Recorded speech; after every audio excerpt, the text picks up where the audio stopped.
হেই dear learners, আজ আমরা শুধুমাত্র কয়েকটি লাইন এবং কয়েকটি বক্স দিয়ে প্রিপোজিশন শেখার চেষ্টা করব। আশা করছি ভিডিওর মাধ্যমে তোমাদের কনসেপ্টটা অনেকটাই ক্লিয়ার হয়ে যাবে। কোনো কিছুর উপরে থাকলে আমরা ওভার অথবা অ্যাবভ ব্যবহার করতে পারি।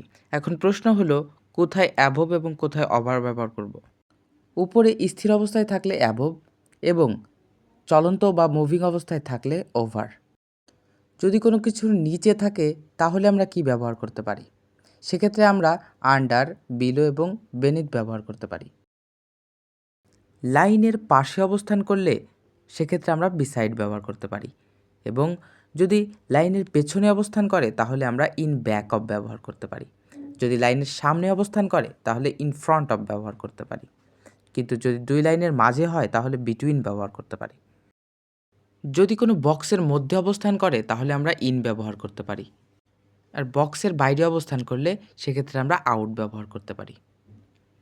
যদি বক্সের ভেতরে একেবারে ভেতরে অবস্থান করে সেক্ষেত্রে আমরা ইনসাইড ব্যবহার করতে পারি, আর যদি একেবারে বাহিরে অবস্থান করে সব কিছুর বাহিরে আউটসাইড। যদি বক্সের উপরে লেগে আছে বোঝায় তাহলে আমরা অন ব্যবহার করব, এবং যদি পড়ে যাওয়া অবস্থায় বোঝায় অর্থাৎ উপর থেকে পড়ে যাচ্ছে এমন বোঝালে অফ ব্যবহার করব।